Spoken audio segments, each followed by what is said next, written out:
Hello. Hello. Welcome to another episode of Diagnosing a Killer. I am Koelle. And my name is Kenna. Oh. I'm pretty sure they already know our names by now.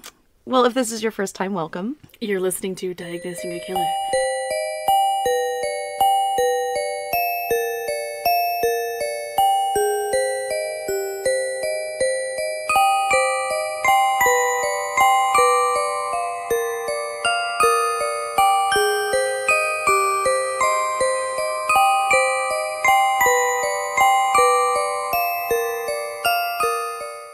Should we change our voices to the sultry like other podcasts? The ASMR. Just grab a drink and relax. I hate Creepy. that shit. Me too. I just think it sounds disingenuine. Disingenuine? Disingenuous. No, I think it sounds ungenuine is what I'm trying to say. That's like not a not word either. genuine. Yeah, disingenuous. Oh, that's what that means? Oh, shit. Okay. Yeah. I learned a word today. Yeah, it doesn't sound real. Like, it sounds like people are like, and now, it sounds like AI. Yeah. Sit back and enjoy the show. It's like going to get a massage from a stranger. Yeah. How is that? What? I don't know. I don't like getting massages from strangers. What if they're professionals? It doesn't matter. That's what the ASMR thing is. Oh, I see what you're saying. Yeah, no, not a fan Like, of ASMR. I'd rather have a dude, like, actually whispering in my ear. Have you seen the ASMR videos on TikTok where they have, like, the soap on the microphone and they're, like, using, like, a brush? And I'm like, you're ruining that microphone. Like, right?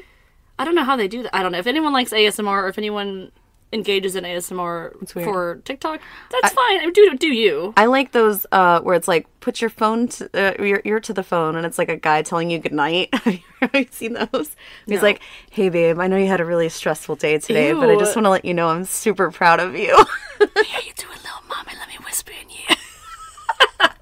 That's creepy.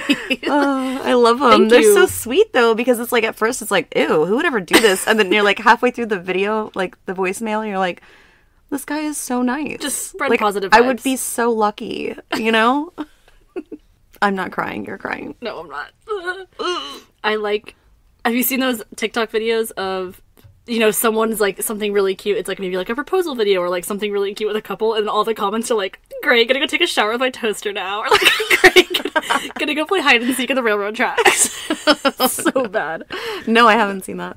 I do like the one where it's guess the name of the, or show us your baby and then what it's named, like what your kid's named after. Yeah. And everybody's like wrong answers only. So it'll be like a mountainside. Her name's like Everest or something. Yeah. And they're like low oxygen levels. You know? Avalanche. Oh, I love the word. Yeah, I love the name avalanche. It's so funny. I love the name low oxygen levels. People are very clever, and we just want you guys to do you and continue to talk to us and be your damn selves, because that's what we try to be, our damn selves. Nothing less, nothing more. Sometimes. Also, you're listening to Diagnosing a Killer. I don't even think we've said that yet, but I'm sure you know because you clicked on our name. Said at the very. Hello. Welcome to another episode of Diagnosing a Killer. I'm Koelle. You're right. It's been a long day. Sorry. It's been a long 6 minutes. It's Diagnosing a Killer at night. At night. We usually don't record this late. That's true. Yeah, it is pretty late for us. It's I had ice cream. 9 o'clock. You did have ice cream, and I'm jealous. I went to this... Okay, so if anyone doesn't know about this, I'm not sure if it's a local shop or if it's like a nationwide thing, and I could probably just Google it, but it's called Chill In, like the letter N, and it's liquid nitrogen made ice cream, and they make it right in front of you. And it's just like the same thing as like a marble slab. Like you walk in, you order, they give it to you, and you leave. Or you can eat it there. But it's so much better because it's made with liquid nitrogen, which is... I found out like negative 380 degrees Fahrenheit instead of 32 like they usually make ice cream. So it makes the crystals like really, really small, and then it makes the ice cream really smooth. Yeah. And man, it's good. We, when we used to deliver ice sculptures, I remember this one time we were dropping off to JW Marriott, the big resort, and chef was in the back and had a liquid nitrogen tank that we were using for like other stuff they were using. And we were just freezing fruit and then, like, smashing them on the ground. Yeah. Because they'll just, like, smash in a billion pieces. Yeah, I've seen that before. That's what Mom asked. I got strawberry, and I was like, was it the real strawberry, like, smashed strawberry? She's like, was it the one that, like, crushed up? And I was like, no, it was just real regular smashed strawberries. Yeah. But that would be cool. But yeah, if anyone hasn't tried Chill In and you have one locally, go check them out. They're not even sponsoring us. This is not an ad. This is just me saying I tried it for the first time, and it's great. They probably have other nitrogen ice cream places I'm out sure there. They do, yeah. Except East Coast, because why would you ever need that? Because it's too cold. Because it's too damn cold. Too damn cold. I think it said on their sign, it said, like, the different like temperatures, and it's like average winter in Florida, 65 cool. degrees, and then it's like freezing temperature of ice cream, 32 degrees, and it's like below freezing, like -0, and then it's like nitrogen, like it's like -5,000. So yeah, that's enough banter for me. Do you have anything new? Check out diagnosingakiller.com. Check us out on every social media platform at Diagnosing a Killer, other than Twitter, which is at Killer Diagnosis. Email us. Yes. Review us. Rate us. Get your tickets for the True Crime Paranormal Podcast Festival in August. Just message me and tell me how much you love me. Yeah, absolutely. Live, love, laugh, DAK. Also, one more thing, I do just want to shout out Hillary from Lady You're Scaring Us, because she texted me and she's like, oh my god, the DAK live episode, I was cracking up when you said that you were to throw up, and she's like, hashtag relatable. It was so funny, and I was like, oh Poor my god. Tyler. I was like, that was not my finest moment, and I really, really considered cutting it out, but that's not the point of a DAK live. So it's like, I just kept it in there. Speaking of which, I've been invited to participate in a podcast, and I don't know. I'm sure they don't care. It's moviecation. No. Okay. It's like, have you? Yeah. So I'm gonna watch a movie tomorrow, and then I think on Thursday we're gonna record. But that's exciting. Yeah, I'm excited. I'm excited to hang out and chit chat with the guys. Yeah, that'll be fun. Yeah, I'm gonna have to choose a background, because everybody usually like chooses a background. I'm gonna have to do that. Oh yeah. I don't know how loud it's gonna be in the living room. You know, normally I would be, like, upset that I wasn't invited to something, but, like, I have zero movie knowledge. Like, you guys have all probably recognized by now, so it makes sense. Told Tyler that you weren't going to care about it either, because it's like a B kind of gore. Not gore, but, like, it's a B movie that you're not going to give a shit about. I'm telling you right now. What's it called? Can I spoil it? No, not on here. Oh, tell me off mic, and then I'll react without saying the name, because I want to know if I've seen it. It's No, never seen it. Okay. Oh, perfect. I definitely don't care about that, so I'm excited for you guys, though. That'll be fun. I feel like that was like a Beatrix Kiddo moment, speaking of movies, from Kill Bill. You know, like how her name's like beeped throughout the first two movies. And so I haven't seen it. You haven't seen Kill Bill? I don't think so. Anyways, that was our Beatrix Kiddo moment. Yeah. I trust your reference. I don't think I've seen it. I just know it's the siren, like, all throughout. Is that the one with the siren? Wee, wah, yeah, that one. Yep, that one. That one, yeah. Is that Uma movie. Thurman? Yeah. Oh. And her feet. Points for me. Okay. All right, sounds good. Well, we will. I don't know why I said sounds good. Just like I'm ending a phone call. Sounds good. Talk to you later. See you later. I think I'm like self-conscious because Mom's like in the same room as us, and she's not making noise, but she can hear what we're saying. Like, no one's ever been here while we're recording. Hi, Mom. That's not true. Well, not while we're recording by ourselves. Yeah. Yeah. She's very quiet. It's very nice. Okay, good. So today we are going to be talking about a one Randy Stair. Like S-T-A-R-E? S-T-A-I-R. Oh, like a staircase. Like a staircase, yeah. Like one singular stair. Like one stair. Okay. Yeah. Content warning. This episode depicts scenes of death or suicide, someone struggling with gender dysphoria and identity, school shootings, and mass shooting. Although these topics are discussed in a sensitive manner, some content may still be disturbing. If this episode isn't for you, please feel free to check out another one of our episodes. Remember, your mental health comes first, and we love you. Love Bye. you. Bye.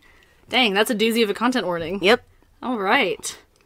Randy Robert Stair was born on September 17th, 1992, to Robert and Lori Ann Stair in Dallas, Pennsylvania, not Texas. I didn't know there was a Dallas, Pennsylvania. I didn't either. In 1992. That's right? Like way later than most of the people we cover. They're usually born in like the 50s or 70s even. But he would eventually have a little brother named Jeremy as well, Jeremy Stair.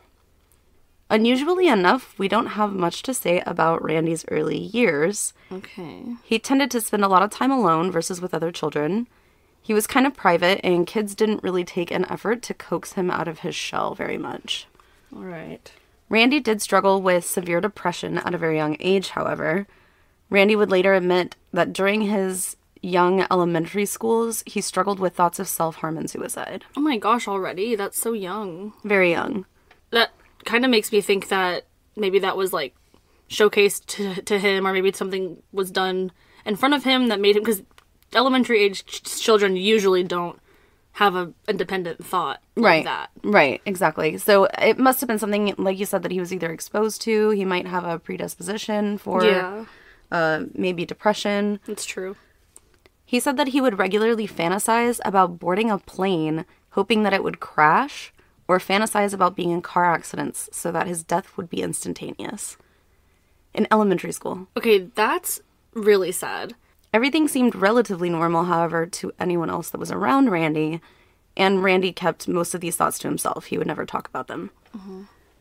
So we're coming to 2004. So this would be 12 years old. This would be the year that Nickelodeon would launch the show called Danny Phantom. Danny Phantom. Danny Phantom. Oh, you remember this? Okay, I love Danny Phantom. For those of you that don't know what Danny Phantom is, essentially it's an animated show surrounding the character Danny Fenton, who accidentally traveled between the human world and a ghost world, and now he is like a half-human, half-ghost hybrid. I know this story. Oh, you do? I do. I listened to an episode on it recently. I was gonna wear the Ember shirt. Oh. I have an Ember shirt. Really? Yeah, you did tell me about that. Literally bought it because of Randy Stair, which is kind of creepy. You did tell me you bought that. I was like, oh, because of that one guy. I know. No, Danny Phantom, I mean, I was in 4th grade in that year, so I was definitely watching Danny Phantom. I was all about it. I was all over it. And this would have been, I mean, you were 3 years younger than Randy, 3 or 4 years younger than Randy, so that puts him about late elementary, early middle school, right? Mm-hmm. So yeah, Danny Fenton is kind of like this Superman / Clark Kent guy, because he like goes around and like helps his community by also like from the ghost world. He said about the show that he really identified with the characters and that they spoke to him in a way that just kind of clicked. Just kind of made sense. More specifically, Randy was immediately recognizing his attraction to the character Ember McLean. Okay. Ember's character was a ghost who had tragically died in a fire after being stood up on a date in the show. Mm. In her afterlife, she became a symbol of rebellion, picking up a guitar and writing tons of rock music. She gets her strength and power off of being idolized by other rebellious teenage ghost fans. Great. Which he loved. One of the things that, and we can never get around this, I don't like that people will use media to exasperate what they're feeling, and they're like, oh, all this makes sense. I mean, clearly it's a mental illness. Yeah.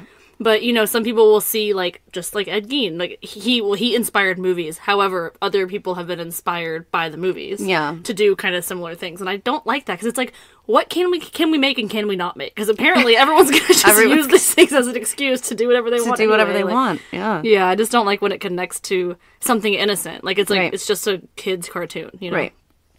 Randy said that it wasn't so much that he had realized that he was attracted to the female presenting gender, but that he felt a connection that was unlike anything else he had ever experienced before, and that Ember gave him a warm feeling that felt like they had known each other before, like in a previous life.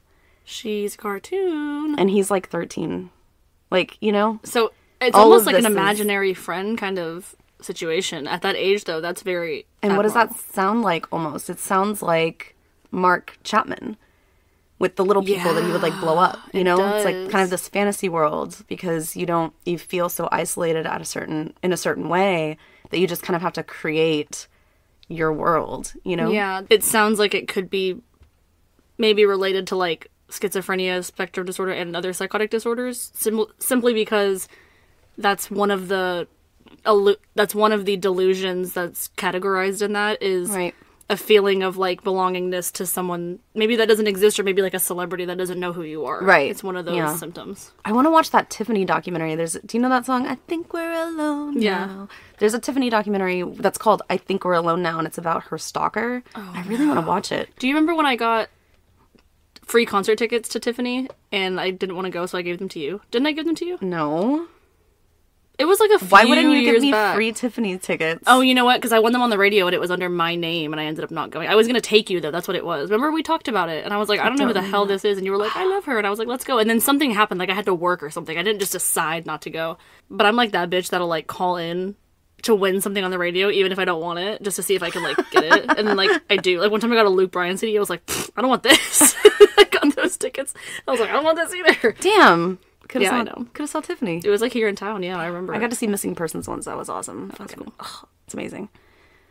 Anyways, Randy during middle school had started to become passionate about film and began to document skits and YouTube videos. Okay. Death was always a reoccurring theme in Randy's videos. Talking about death and a wish to die were often wrapped up in funny skits or conversations with friends. Comedic relief. Like, classic comedy. Yeah. Oh my god. I love directly on his mother's corpse. Directly on his mother's corpse. Ding! That note. So bad. Hi, Bo Burnham, if you're listening. You're probably not, but hi, if you're listening to us. If Bo Burnham were to be listening to me right now, I would cry. You would cry? I would cry tears of joy. I'd probably have a few choice words. I like him. Me too. I was gonna say about that before we started talking about Bo Burnham is that's like a, oh my gosh, I can't talk. That is a tall tale sign of if you see something, say something. Yeah. Like, people were clearly viewing these videos, and Oh yeah. I'm sorry, as much as people want to be like, haha, and brush it off, like, joke, that's not something to joke about. Yeah. Like, joking about dying or killing someone or whatever, killing yourself is not a joke. Yeah. So Randy would actually go on to create his own production company titled Pioneer Productions after the Pittsburgh. Pittsburgh. UFL Pittsburgh Pioneers, I think it is. So this was in 2007, and he created a YouTube channel with this name. Here he would upload vlogs and his skits and his plays where he often did voices, like voice acting. Okay. And he would do different characters. He had, like, these, like, stuffed animals he would talk to, too. There was, like, a frog, and then there was, like, a whale, and then there was, like, a horse head of some kind. Just really kind of bizarre stuff. But I think one of his most liked or watched videos was, like, the horse head one. Yeah, you can still find it on, like, I think archive.org. Oh, cute. Yeah. Love to see that. That amount of, like, imaginary play, again, goes into the delusions and to the psychotic or disorder or schizophrenia spectrum. For sure. Not liking his birth name, Randy decided to go by Andrew Blaze on this channel, which is sort of like his stage name. Oh my gosh. It's Andrew Blaze. Blaze. By the time that Randy hit high school, Randy had a small group of friends, but he really longed to date someone. He had never been in a relationship up until this point, and it's something that Randy really craved. He saw other friends and stuff getting girlfriends, never had one. Yeah. Randy was just essentially too shy or reserved to talk to anybody that could be a potential date. Okay. Instead, he began to push the limits of his surroundings by writing essays or stories about death as his homework assignments. Okay. And did he get a passing grade for that? Maybe a little red flag over there? He often wrote about a mentally tortured main character who would always end up dying by the end of the story, sometimes being killed and sometimes committing suicide. That is a massive red flag.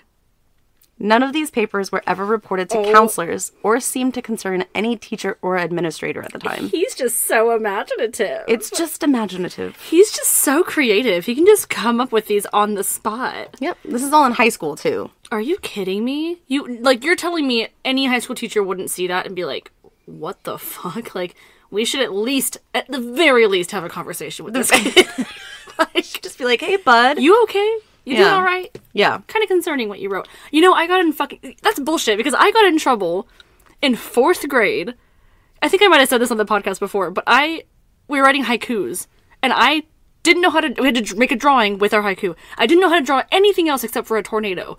Like, the long lines at the top, and then you just do skinny, skinny, skinny. Yeah, like an upside-down Christmas tree. My haiku, I remember to this day, is, rolling blackouts run, they are coming after me, roaring over town. That was my haiku, and I got sent to the principal's office because they thought I was, like, gonna murder someone. Oh, that's awful. Like, I had a friend, well, I wouldn't say a friend, but, like, a friend of a friend who, had to be, like, assessed and everything because he had a list of names in his backpack when they searched for something. And it was something, I don't even know if it was something totally innocent. I don't even know if it was, like, a birthday list or something. But they were, like, it was a list of names of the kids at school. And it was like, whoa. You know what I mean? Like, that's a little extreme. But, I mean, what you gonna do? Because, what do we find now? Stuff like Randy Stair happens. Yeah, you know? I know. But I'm just saying, like, I got in trouble for that, and then he's not getting in trouble for that. Like, For I wasn't literally even that. literally saying death. And death. This has to be, like, 2006? 2000. Whoa. What was that? Hold on. Okay, so everything's fine. Oh my god. Scared me. That was so loud. It was loud. And we heard it back in our headphones, and it sounds even scarier on the microphone. Yeah. It was just my kiddo. He kicked the wall on accident. I think he was dozing off, and I think he had one of those, like... falling dreams. Because when I went in there, he was like, did I scare you? And I was like, a little bit. And he goes, oh, I'm sorry. I didn't mean to scare you. And I was like, I'm fine. I'm fine. Oh, okay. We're good. That sounded way scary. It was creepy. All right. Back to the story. What were we saying before? So this was like 2006-ish. Oh, yeah. So and I what was I'm mad saying, that he didn't get in trouble and I did. Yeah. And so what I'm saying is that plenty of other school shootings and stuff like that have already happened. Yeah, that's and true. so it's not like this would be a rare occurrence. Yeah. Not even a rare occurrence. It's way more prevalent now than it ever has been. And that it ever should be. Yeah. What I'm saying is just trying to give you the year so that you know that, again, that things like this have already happened. Yeah. Randy felt each time that he would reference violence in his papers or essays, quote, this is going to be the one that's going to get me caught or in trouble, end quote. So it was literally a cry for help. Yes. And then, oh my god, and then imagine his mentality when no one fucking cares. In his mind, he's like, well, no one fucking gives a shit if I do this, so exactly. Might as well. Oh, it's so awful. If you see something, say something. Fucking A, dude. He even said about his teacher at this time, I don't know what she was thinking. Like, in retrospect, he's looking back and being like, I don't know why she wouldn't say anything. Because he was trying to make it painfully obvious that, like, something was wrong. And, like, it shouldn't have to come to that. And, like, you know, it shouldn't have to be someone saying something because someone's being, you know, hint that I might do this. But who knows what would have happened had she said something. And it's not her fault.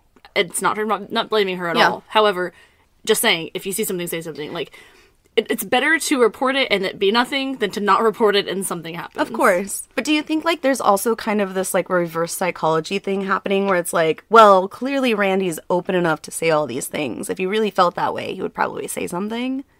No, I don't think so. You know what I mean? I don't think so. I'm just saying, like, young. How people, maybe people that you know, joke about, like, oh, I just killed myself, oh, you know, like, that you're just like, oh, well... Do you know what I'm saying? Like, I guess we're desensitized to it. Yeah, especially when it comes to know. certain individuals, maybe. I kind of get what you're saying, but I still even have, like, this thing in the back of my head. Like, if someone jokes around and says that, I, like, make sure I, like, keep that in my mind. I'm like, okay, they said that once. I'm definitely Let's one of just those people keep that an eye on that. bring up Cameron. Or, like, sometimes I don't even have to. Like, Trisha Yeah. Steinmax will and be like, yeah, like, that's not a cool Don't say joke. that. Like, Yeah, I say that too. I say, please don't Yeah. joke like that. That's not funny. Yeah.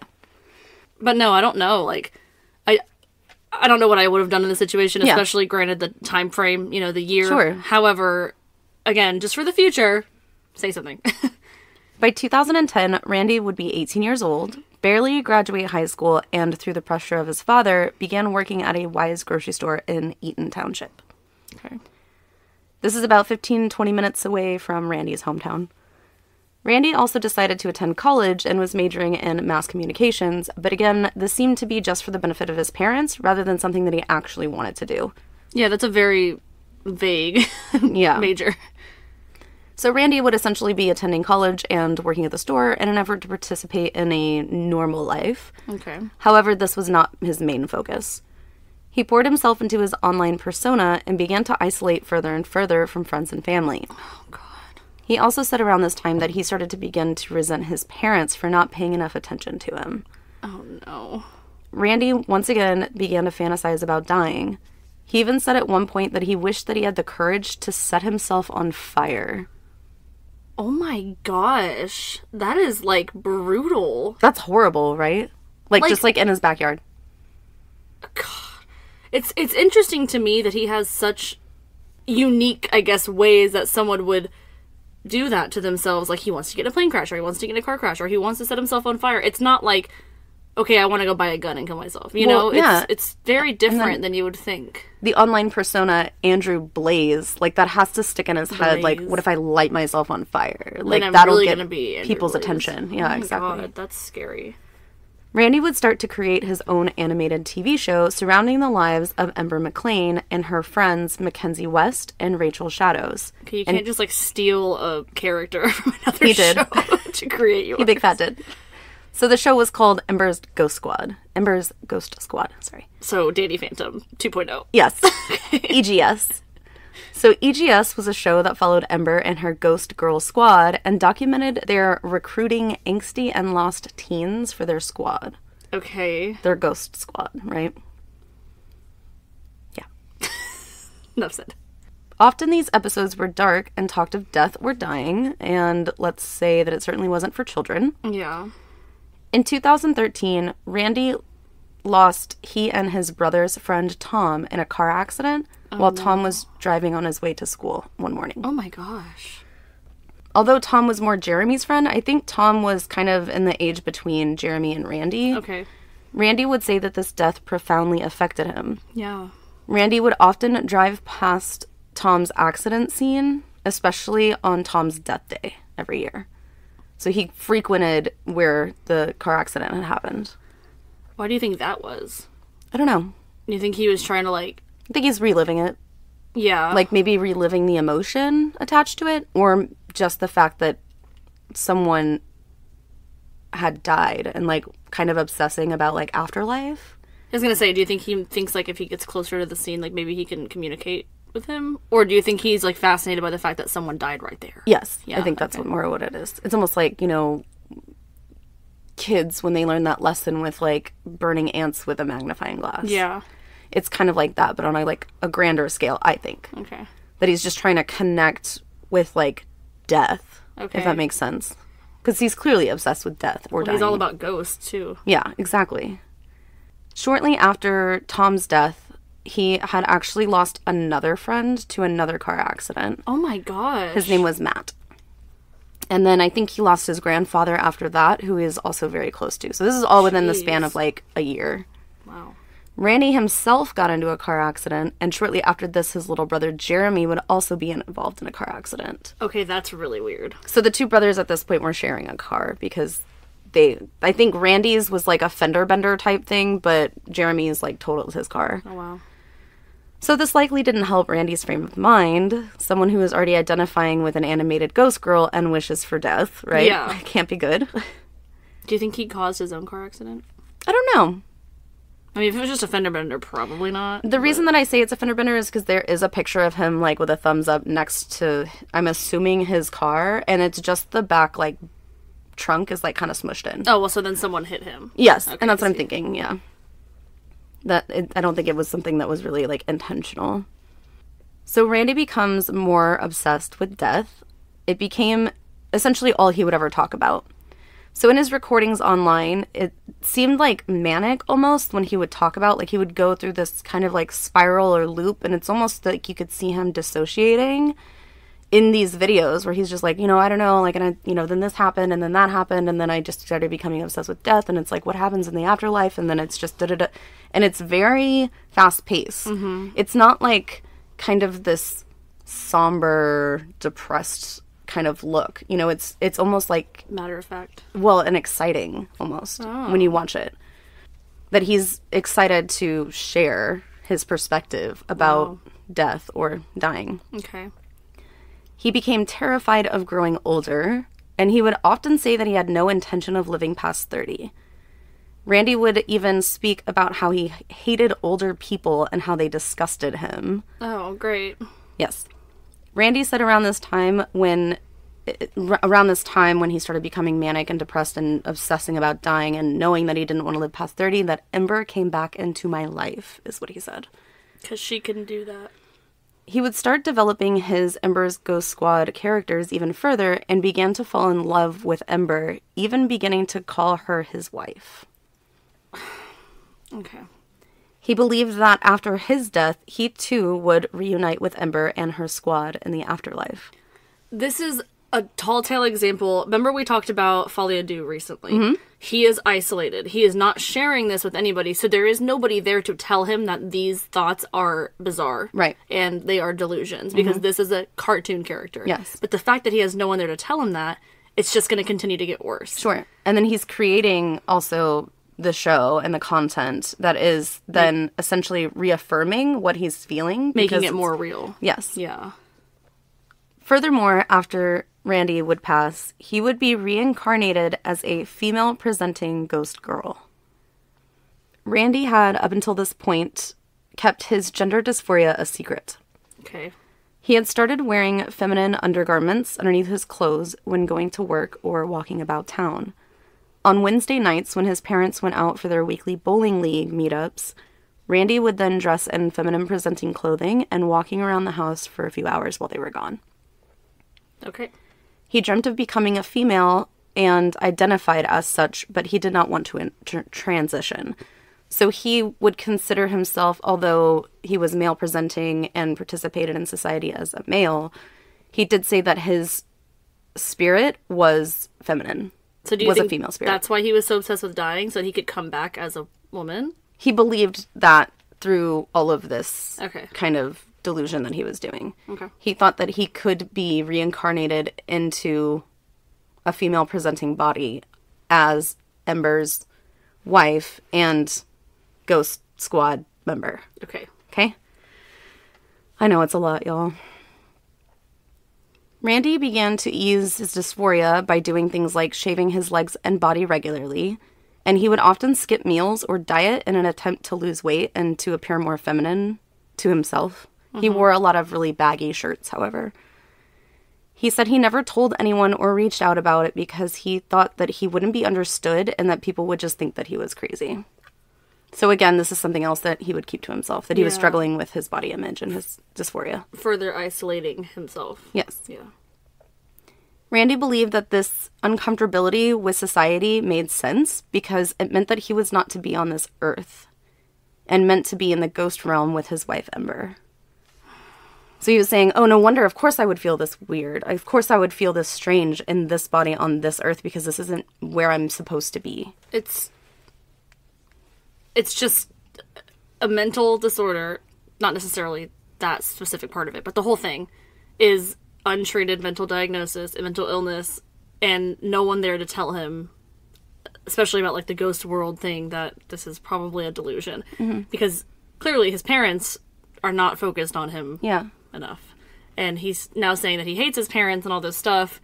We don't really know much about them probably for a reason, because they probably weren't a big part of his life. And I know he's probably an adult at this point, but still. Yeah, this is all within his 18s, 19s, 20s. Yeah. This is years and years of untreated mental illness. Yeah. Or mental disorders, rather. Randy was surprised that no one even noticed that he started changing his behavior. He even left feminine-directed brand, like, razors, and I say that, like, as in female-directed, like, Skintimate and, like, Venus. So female-directed brands, like, of razors, shaving creams, and even, like, a purpley pink hairbrush that he had just in his bathroom. Okay. In an attempt to be like, hey, like, I'm buying things that are perceived to be feminine. Look at me. And ask me about it. Still nothing. Nobody asked him about anything. Like, nobody asked, like, why you need, like, a female body razor, you know? Things like that. No, I get it. I just don't get why he wants the attention, but he's not asking for it. He's just hoping that someone will pick up on these cues. Yeah. You know? Yeah. And I want to be clear, I'm not trying to say that, I know you're not either, that people that want to transition or people that identify as other gender is a mental disorder. I'm talking about everything else that's coming along with it. No, of course. It has nothing to do with that. Yeah. I think it's, for him, it would, and maybe the household he grew up with, it would be strange for him as a male to own feminine-directed brand products, you know? And I think that would be, maybe his dad would say something like, whose razor is this? You know, or whatever. And it never happened. So it just made him feel just more unseen, really. I mean, we talked about the whole recognition, you know, the recognition, the acknowledgement, and the endorsement. There's no, like, we're not even past step one, the recognition. Yeah. So how can acknowledgement even happen, and you know? It kind of seems like he is getting to the point where he's probably thinking, okay, if you're not going to pay attention, then I'll give you something to pay attention to. Of course. And that can be, I mean, is very dangerous. Detrimental. Randy felt at this point that he would have to do something way more drastic to get the attention of those around him. Oh, God. This is so scary. At Plant Therapy, safety and education are at the heart of everything they do. In addition to offering pure, high-quality essential oils, natural body care products, and CBD, They want to give you the tools and know-how so that you can safely use essential oils. Plant therapy is also dedicated to giving back to the community, both locally and globally, so they can have as many positive impacts on as many people as possible. Click the link in our show notes today and check out their oil of the month, as well as some free goodies. Randy would soon have another obsession grow within him. His obsession with school shootings. Oh, God. Especially Columbine. He would often troll the internet and look at Columbine memes and go onto forums that were either in remembrance sites for the victims, or more often, he would go on forums that idolized Eric Harris and Dylan Klebold. Sometime in 2014, Randy began to talk about how he would soon be leaving YouTube, and EGS fans were a little upset by this. He had a bit of a following at this point on his channels, and it was really surprising that Andrew Blaze said that he would be leaving something that he seemed so passionate about. Well, yeah, because he's expecting to not survive this attack. Randy went on to explain that although he would be leaving eventually, he didn't have a set date or anything like that. He did claim it was for multiple reasons, which eased people when he said that, like, oh, it's not like one thing or another. It has nothing to do with making fun content.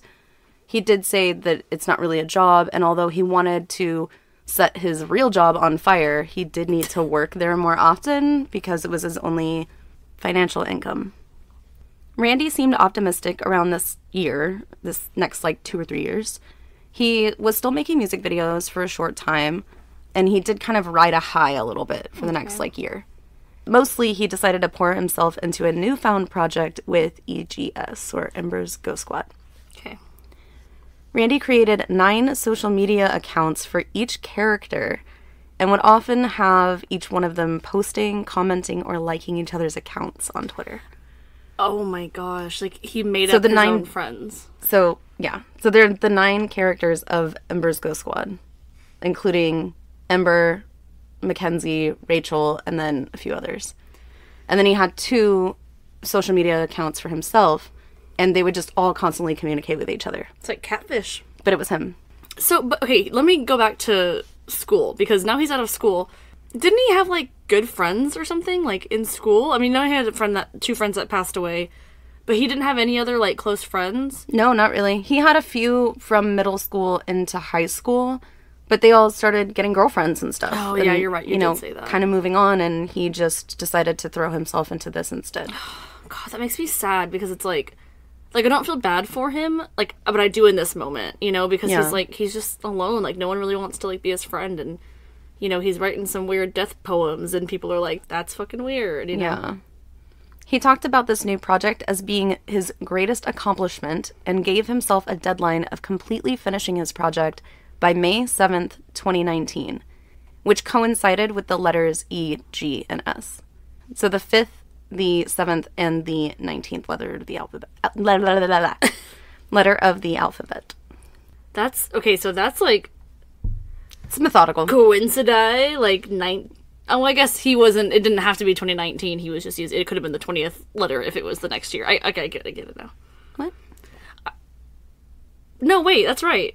Yeah, E being the 5th letter, G being the 7th letter, and then 2019, oh, I see what you're saying, instead of 20, no, it would be the 19th. No, so yeah, it just happened to be, letter. It just happened to line up that S is the 19th, and it was the year 2019. No, this was not the year of 2019 that he's talking about this. Okay, I was so confused. Okay, this is 2014-15. Oh, so he's gonna wait years? Okay, well he says he's gonna wait years. Go ahead. Well, let us see.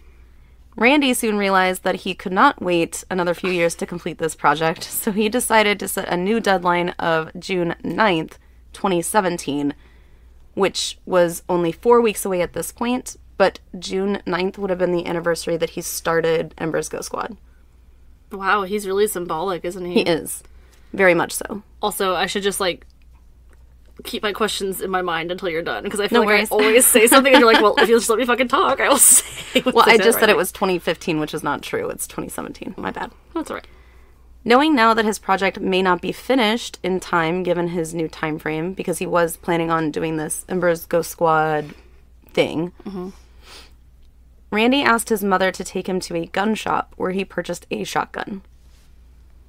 Knowing how easy the process was at this point, Randy actually went back to the shop to purchase a second one a few days later. He named one Mackenzie and the other Rachel, after Ember's best friends. My God. First of all, you don't pay attention to your son, but you're going to go take him to buy a fucking gun. Second of all, I was listening to a podcast earlier today about a mass shooting, and the person in question had gone to, like, purchase a weapon, like, 4 or 5 times within, like, a month. Like, it was, like, very frequently, and it's like, okay, I get, like, the whole, and I'm not trying to be political at all, I get the whole, like, maybe gun laws, maybe not, but also there should be a period of time between when you can buy one gun and when you can buy the other. Another, like, if you're buying 5 guns in a period of a month, that's probably a red fucking flag. Yeah. You know what I mean? I would think so. Ugh. Randy would later etch their names into the side of each gun, since he had learned that Eric Harris had done the exact same thing to his guns that he used at Columbine. Never had an original thought. He wrote in his journal about this day, quote, "You were a fool to trust me with a shotgun. Oh, mother, if you only realized you had just signed my death warrant by taking me to a gun shop." End quote. Absolutely fucking not. That is transferring the blame to someone else. Yeah. If you didn't buy me this wouldn't have happened. Right. Fuck you. Oh, mother, if you had only realized. Fucking so annoying. Randy started filming himself target practicing with each gun. He began to create a personal video blog documenting his thought process leading up to the project's launch so that his parents would have answers to what would transpire just 13 days later. That is so annoying. And also, like, how much time has passed since he's thought of, at least 4 weeks, but years. But at least 4 weeks since he's made this plan. You had so much time to change your mind. It goes back to the, oh, I'm going to do this, and if no one notices, I'm just going to keep doing it, because clearly I'm not getting anyone's attention. Yeah. Like, that is so, I don't understand that mindset. He's probably thought of it since high school, honestly. Middle school, high school, ever since he knew that shit like this happens, you know? Randy would often ramble in these videos about Columbine and how he hated himself and other members of the queer community. So he's also self-hating as well. Okay. Leading up to the date, Randy began sending out tweets and writing letters, and he would actually leave these letters around the house, on the streets, and at work in open journals depicting how he was feeling and how he wanted to be seen in any possible way, including the date June 7th. Ask somebody for attention. Ask somebody to talk to you. It literally is like, I'm going to leave all these breadcrumbs, and if they don't find it, then it's their fucking fault for not finding it and figuring out my puzzle. Yep. Ask someone for fucking advice. Like, oh my God, that's so annoying. And apparently no one ever saw or said anything about this. Randy would begin to wear his favorite shirt, which he bought 3 of, the same one, and he wore them almost every day. It was the same shirt that Eric Harris wore on the date of the Columbine shootings. It's an all-white t-shirt and black lettering that says natural selection. That's not what the fuck that means, but alright. No, it's not, but Eric Harris made it famous, apparently. Well, Eric Harris is a dumbass. Well, he's dead, so. Well, he was a dumbass. Rest in distress. Rest in distress, bro. He talked of his mother again, saying, quote, "How she never saw the warning signs is beyond me." On the 18th of May, he posted on the Ember's Ghost Squad Twitter page, quote, "If you think that your body is ready for June 7th, you're gravely mistaken." End quote. He is literally saying what he's gonna do. But also, that's like not telling anybody when your fucking birthday is and still expecting a surprise party. Damn, that's, yeah. like, oh shit, and then it was getting your birthday? Mad, my bad. Pouting when someone doesn't throw you a party. He had also tweeted out, quote, "Mark your calendars for June 7th, end quote. Wait, I thought it was June 9th. He originally was going to do June 9th, then he changed it to the 7th. Oh, okay. I thought he was like, I was like, why is he saying the 7th? My bad. It was the 9th. It's okay. Yeah, I forgot to mention that. It might be an important detail. Just kidding. Rachel's Twitter would read things like, quote, "Who's ready to die?" End quote. Oh. And, quote, "If you're going to die, you gotta die hardcore or not at all," end quote. That doesn't fucking make any sense either. Or not at all. Rachel was portrayed as this character who was the most highly volatile character that he created. So now it's not only him, but it's everybody he's associated with, apparently. Who's to say that these accounts aren't real people? That's true. And so his followers, because he has followers that are wondering where he's going, aren't seeing this and being like, damn, there might potentially be 8 fucking people that are, like, planning something on the 7th. So let me tell you a little story about a man named Honan Vasquez, okay? So Honan Vasquez was a comic book creator a long time ago who created a comic called Johnny the Homicidal Maniac. And everybody loved this comic when I was a kid. Everybody loved it. Nee was like, which it's Johnny, but his nickname is Nee, right? Nee was just so fucking tortured and so fucking, literally, he's a homicidal maniac, right? And who's to say, like, when we're reading these comics, because we know who's writing them and illustrating them, so were we like, oh man, Honan Vasquez, he's completely just a tortured individual, like, clearly this man needs help? No, we just thought it was fucking cool. And so what I'm saying is, like, people looking at these Twitter pages and stuff are probably like, they know it's coming from Andrew Blaze, but they're like, probably like, oh my god, like, he's, you know, he's developing these characters. This is all character development. You know what I'm saying? I guess, but, like, okay, I can be on board with that everywhere until he says June 7th. Yeah. Like, that is what's getting me. It's like, there is a date, it is rapidly approaching, and you're like, oh, June 7th, people are gonna die. Ha ha ha. Yeah. Like, no. New merch launching. Yeah. That's probably not what they means. think, though. But Guys, they probably think that's what they mean. That's what he means or something. Our listeners are smart enough to know when you We hear know. a date, We all know. someone's gonna fucking die. But this is hindsight's 2020 kind of shit. You know what I mean? That's stupid. Yeah. I'm mad. I'm just happy I got to talk about Honan Vasquez. Didn't Enlighten the people. ever think that would ever come up in my head ever again. So again, Rachel is this highly volatile character, and Randy starts beginning to talk about his frustration about finishing the EGS project before the time came to execute his plan. Because what, you think that people are just gonna, like, carry this on and you're gonna become famous even when you're gone? That's Absolutely. what he wants. Absolutely. Well, that's what he wants from all of this. Right. He wants attention and he wants fame. Animators and other voice actors that he had hired to complete the project would quit once they learned of the theme that Randy was going to put in the Ember Ghost Squad video. Smart. In one video, Randy went on a tangent about one of the voice actors, saying, quote, "Still don't have it. The script was sent out in March and it's June 2nd. Where's my voiceovers, Laura? The ones that I paid for, where are they? Better have them by Monday or you're dead. People are worthless sacks of shit. No one cares until you're dead.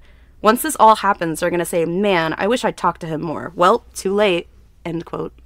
That is the biggest red flag of them all. And it's June 2nd. You have 5 days to make a decision, people. So 5 days to phone the fucking police. Well, these videos specifically are the videos that he left behind. These aren't the ones that he's posting. The Twitter is that's all fair game. And he is still posting some videos, but they're kind of like skits, although they still talk about death and things like that. This is more of like a personal vlog that he made to be a part of his afterlife. Like 13 videos. Reasons Why. Yeah.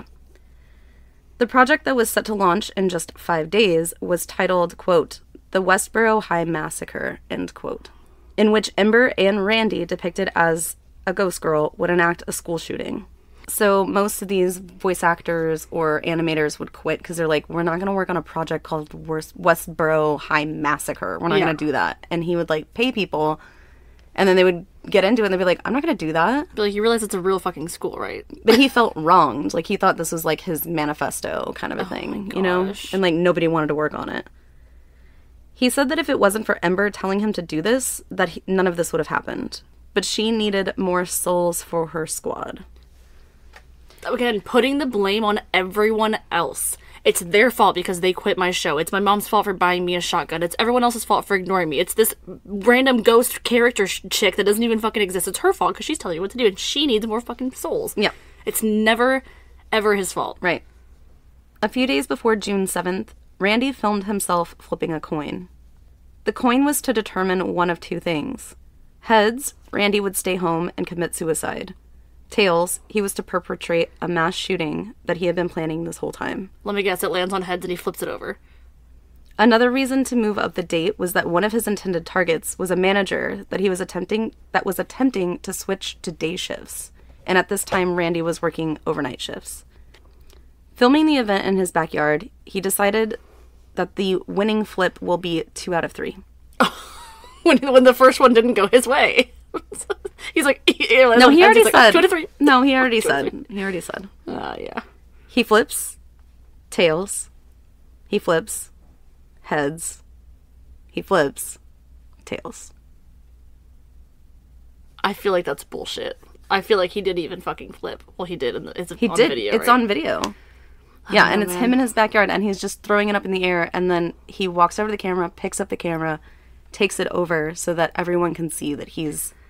I don't know. It's up to the fates. I feel like if it landed on heads, he probably still would have found a way to make it in his favor. And I don't know. I don't. You don't think so? You think he No. would have killed himself? I think he would have.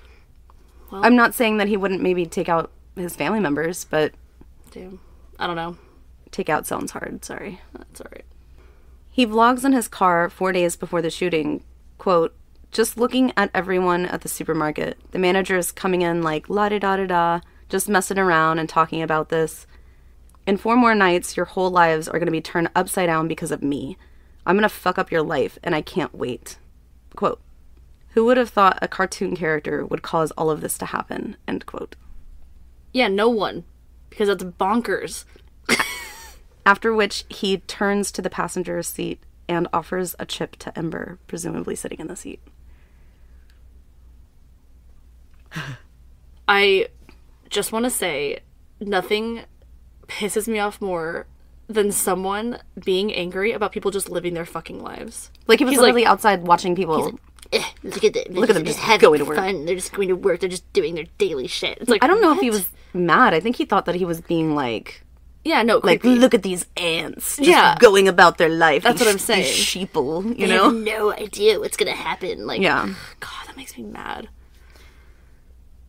On the morning of June 7th, Randy takes a trip up to the Wise supermarket, bringing along his camera. He films the aisles as he talks about his plan under his breath. Oh my God. It's almost as if he is staking out the exits. He does film a few exit points and plots further about what is to transpire later that night when he starts his 11 p.m. overnight shift.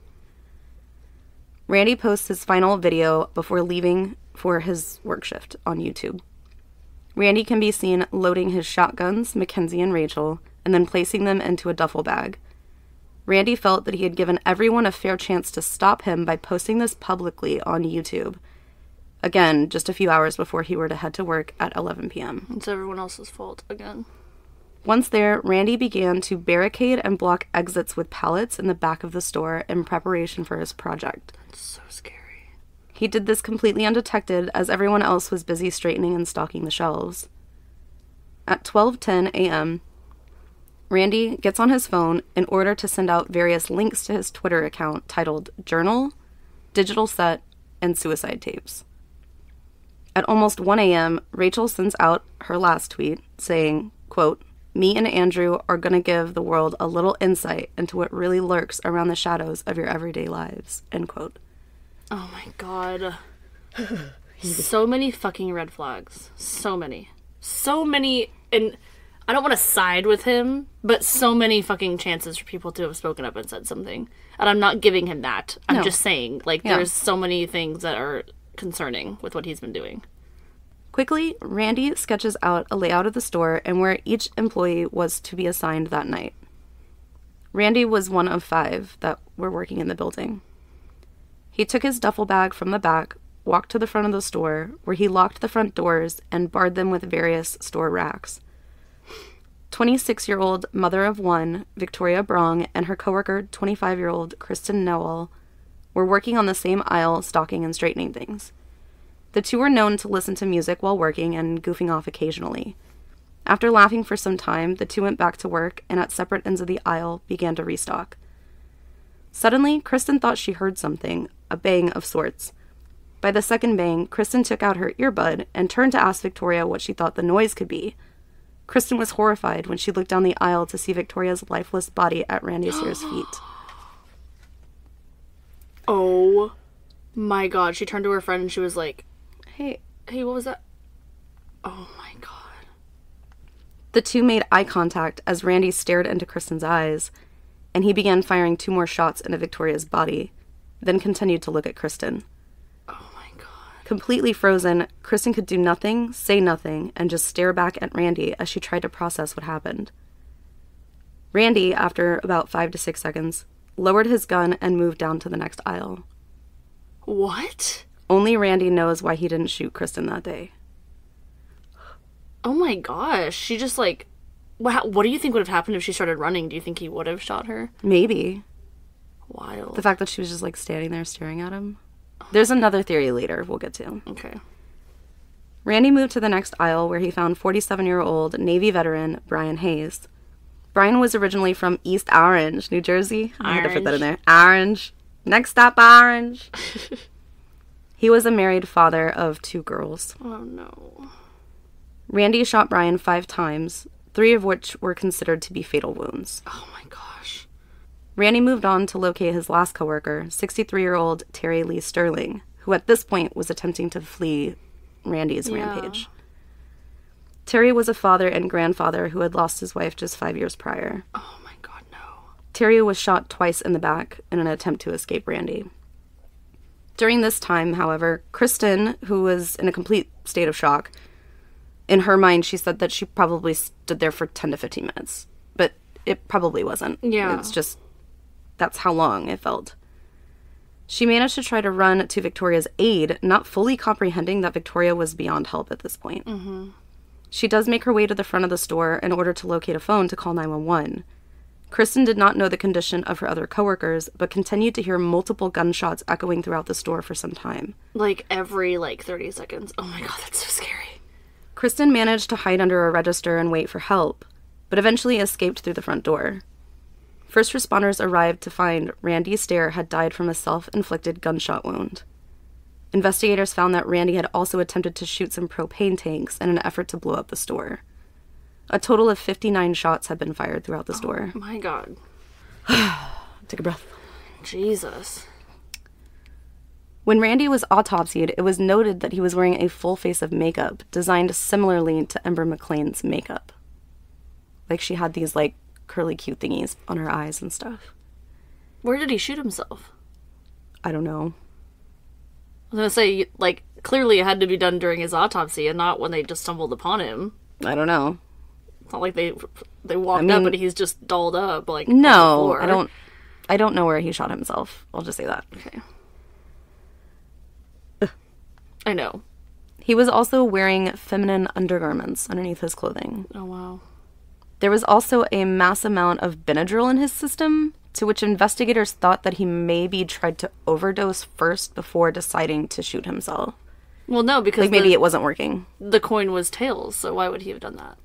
Well, he was planning on killing himself. He just didn't know if he was going to kill other people. That was the whole point of the coin. I was just being a dick. I know. But this is one of the theories as to why Kristen was able to escape. Because if he was hallucinating or was in a sense of, daze and was literally overdosing, he might not have, seen her or thought maybe that she was also a delusion of some kind. Oh, okay. Because she didn't move. Yes. Oh. Like a T-Rex. Yeah, if you don't move, they can't see you. Yeah. Police searched Randy's home and found a mountain of evidence, of course. Again, it's not like Randy tried to cover any of this up. More weapons were found, more boxes of ammunition, journals, videos, flash drives, you name it. It was just, he did not try to hide anything. So at this point, it wasn't shocking to police that Randy had perpetrated such a crime. Yeah. Because to them, it was just duh, look at all this evidence. He said that he was going to do it. Yeah. There weren't just warning signs, there were massive red flags. Ding, ding, ding, lights and everything, whoa. Arrows, yeah. Yeah. A true indication of just how narcissistic and itching for Randy's fame was. On one of the last videos to his parents, he had wished for them to give away his property in his room to his fans. His fans? He said, my fans are going to want all this stuff. This is good stuff. You should give it away to fans. No, your fans are going to be like, what the holy fuck? Burn it. Burn it. Burn it. Burn it. Yeah, his posters, his writings, he had asked that they all be posted, for sale or for want or whatever. No. Using his phone. He had told, I guess, his parents that they could access his phone after his passing so that they could post, from his accounts. Oh, yeah, and they were just going to be like, sure, honey, we'll do that for you. Yeah, we'll just keep it alive, like Norman Bates or whatever. Yeah. God. Isn't that strange? That is very strange. But that just shows, like, that he wanted the fame. He was like, certainly somebody's going to want this stuff because I wanted all the Columbine stuff. So, like, surely somebody's going to want this. Put it aside for them. It's, like, it's weird because it doesn't seem like a narcissistic thing, but it also does. Yeah. Yeah, he seriously thinks that people are going to, like, idolize him. But it kind of makes sense as, like, kind of this weird juxtaposition with Ember. Because it's, like, she gains her power from being idolized by tormented souls. Yeah. You know what I mean? So, like, that's what he wants. Because that's what he was. He idolized Eric Harris, specifically. Yeah. And was like, you know, you live on through me idolizing you. I never understood and that. And that's what he wants. Creepy. He says to his parents in the video, quote, "The warning signs were always there. They were there from the beginning. You can always say, what if, what if, what if? But what could have been done? How did we not know? It was all there in front of your face, so welcome to reality," end quote. To his parents. Ooh, that's like fucking heavy. This is the reality. Yikes. Of who I am, your son. Like, welcome to reality. He did believe that Ember was a goddess, and he worshipped her, and then through worshipping her, he would gain this Ghost Squad everlasting life. Yeah. Before the shootings, Randy actually emailed the voice actor that voiced Ember McLean's voice on the show. Oh, no. Danny Phantom, yeah. He thanked her for influencing him, and that by the time she would be reading this email, he would be dead. Could you imagine? Can you imagine being her? Right? Getting that email and probably not. Like, she probably didn't even read it. It was probably one of her assistants that read it and was like, "I'm not fucking showing this shit to her." Yeah. Delete. Oh. What is it? The delete. Yeah. This is boring. Delete. It's from Scott Pilgrim. Oh, I was talking about the Michael Jackson delete because he was a hee like that. Chimichanga. Banana banga. Our references are showing our age gap. Of course, it's an age gap relationship. I'm sorry. Sorry. Go ahead. So Randy Stair does have a manifesto online. It is about 5 pages long. I thought about reading it, but at the same time I was like, that's all he wants is to, like, for me to read his shit. Pass. And I read most of it, and then skimmed some of it, which he would probably hate. Just skimmed over it, because you're not that important. Skimmed over it.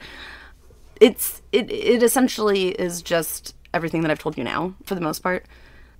We can sit here and say that certain things that he did or certain things that he said sounded narcissistic. Through his writings, you can really hear how arrogant he sounds and, like, how full of himself he sounds. Like, he really thinks he's, like, fucking Applewhite. Like, he thinks that this just makes sense. This makes sense to me. It should make sense to you. These are the reasons I'm doing this. Now you all understand me more. Yeah. And it's very much, it's kind of rambling a little bit, a little manic, but again, you do get this overall sense that this dude, he really, like, he's the shit. Like, he has the answers. And maybe you need to listen to me because these are the answers. And you're going to find out, like, kind of shit.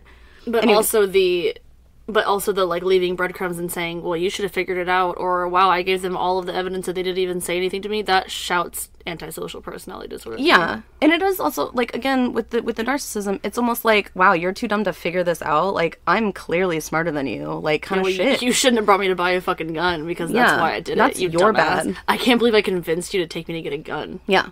Ugh, I don't know why I just sounded like that. I don't like the way I sounded. Or, like, even when he was, like, boarding up the back exit doors. Like, they're like, oh, they're so stupid. They're just like, no one saw me do this. Like, they're all in their own little worlds. Like, if there's ever a situation where someone can get help before something like this happens, of course I advocate for that. But I just can't feel sorry for him, especially now. Like, yeah. The Stair family offered their condolences to the families, of course, of the victims, saying that they never saw this coming. There's no way that you live with and raise someone for 20, how old is he, 22? He was 24. 24 years, and you don't recognize any of those red flags that he's giving. You know, he probably has, like, a little, like, underground, like, basement area where he has all this shit, and you walk in and there's, like, an entire shrine to the Columbine killers, and his parents are like, never saw it coming. I mean, I'm speculating. I don't know what he has, but... So, funnily enough that you say that, because Kristen herself, the only remaining victim of the attack, said that Randy was always pleasant to be around. She was really surprised that he would do something like this. She even went so far to say that the person that she saw that day was not the person that her and her coworkers knew and loved. Loved. Like, they were close. That still sounds like a personality disorder to me, being able to turn it on and turn it off. Yeah, turn it on, turn it off. And antisocial for sure. Yeah. Because you can fake all of those emotions and not have them at all. I agree. The Wise Market would reopen about a month later after a remodel. A month later. Some community members condemned the company's decision, while others actually applauded them, saying that to shut the store down would just be feeding into what Randy really wanted.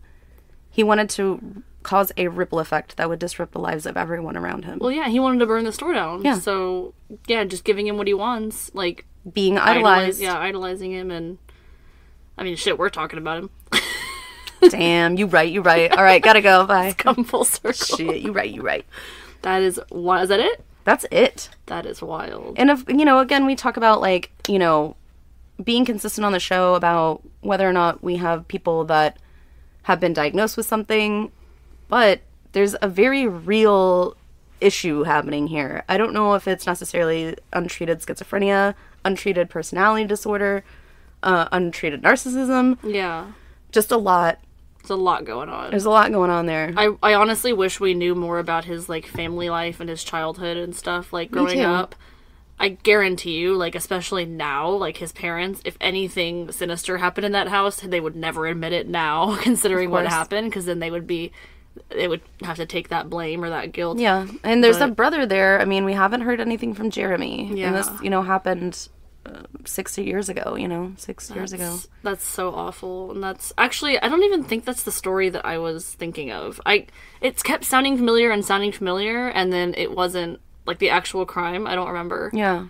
So that just goes to show that there is way too many of these fucking events happening. It makes me second guess having an Ember McLean t-shirt. Yeah. Because wild. if he's, like, wearing a Natural Selection t-shirt, should I just not be wearing an Ember McLean t-shirt? It's just dumb, because Natural Selection has nothing to do with you killing people. That's not what that fucking means. That's why Eric Harris wore it, ironically. I think that's why he did too. Do you remember what we were talking about recently? It was... I don't remember who it was. It was a case that we did recently, and the perpetrator said, like, if it's their time, then it's their time. Like, not if you fucking make it happen. Them. Yeah. Yeah, like, what? Yeah. God, yeah, who was that? I don't remember. It was, it was Jack Gilbert Graham. Oh. You dumbass. You dummy.